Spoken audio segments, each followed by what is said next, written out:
Hi, I'm Tim. Welcome to our channel, and thanks for logging on. Today we're discussing a historically significant piece from Tudor. This is the Tudor North Flag, the watch that in 2015 inaugurated the era of Tudor in-house calibers. You can see and you can purchase this versatile sports timepiece on our website. Subscribe to our YouTube channel if you enjoy these videos, and please click on the card in the upper right-hand corner of the screen at any time during this video to see our full sales listing for this watch with additional accessories included in the sale, high-resolution images for your desktop, and naturally complete pricing details for this Tudor North Flag. Now, the watch on my wrist is wearable because its size is reasonable. Yes, it's vintage inspired, but it's a modern full-size timepiece. It wears 40 on the nose, which is to say this is exactly how large you would expect a 40mm round watch to wear, despite the fact that this cushion-shaped case is clearly vintage evocative, circa 1975. The watch on my wrist is a very reasonable 50mm lug-to-lug, which is par for a 40mm round case, but it's also wonderfully slim, being 13.3mm thick, and with a conical bezel profile in ceramic, it will slip underneath tight cuffs. I'm not sure that the signal yellow cues of the strap and the dial are necessarily the most classically inspired dress companions, but you can pull this watch off in formal attire, as it does thread the needle between sports ruggedness as well as a readable tool style aesthetic and dress sensibility, with a thin, delicate profile that belies its sporting intent. Now, the watch on my wrist is easy to wear because it's principally a cushion shape. Now, you also note the hinge style junction with the strap. A little bit of retrospective, the watch is inspired by the Tudor Ranger II of the 1970s, so if you're thinking 1970s case form, you're dead on. The strap is a calfskin strap with a contrasting yellow stitch. On the underside, you can see that signal yellow, and there's a robust steel deploying clasp that's included with the timepiece. As you'll note, polished inside, polished on its exterior, with a clamshell closure to provide an additional measure of security. The clamshell in conjunction with the clasp forming the Tudor shield, and note the contrast between the polished clamshell and the satin finish of the shield. Nice attention to detail. The watch features a satin finished case as well, and it's a muted machine aesthetic that's appropriate to a utility watch.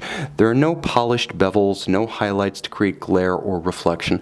The dial is finished in a matte black treatment with white on black and yellow on black printing for high contrast. All the applied indices and numerals are brightly luminescent, and the same goes for the hands at center. The watch has a quirky complication for Tudor in the power reserve, balanced at 3 o'clock by the date window. You can see there's a vintage style square tip pointer making a circuit, and small yellow highlights. In that outboard of each hour index, you can see a small shock of yellow. There's also a nice amount of depth to this dial, as there's a ray hot featuring the white on black and the yellow on black calibrations, and the bezel itself is ringed by a ceramic collar to provide a different tone as well as a measure of scratch resistance. Again, you can see the satin finish of the case from every angle, as well as the hinge style interaction between the strap and the lugs, allowing the strap to be pulled straight down around the tight curve of a smaller wrist. So functionally superb. Small details really make this watch, including the unusual conical style knurled crown.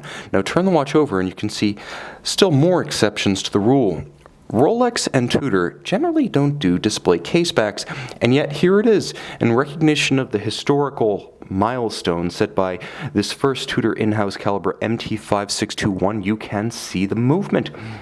Bidirectional winding, automatic with 70-hour power reserve. It has long legs. You can also see the full dual-ankle balance bridge with a free-sprung balance. The combination of the balance bridge and the free-sprung architecture making it very shock-resistant. It also features a silicone hairspring that's amagnetic and thus gives the watch another degree of resilience.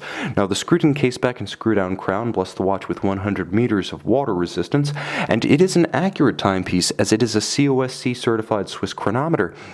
You can see it beating away at 28,800 vibrations per hour.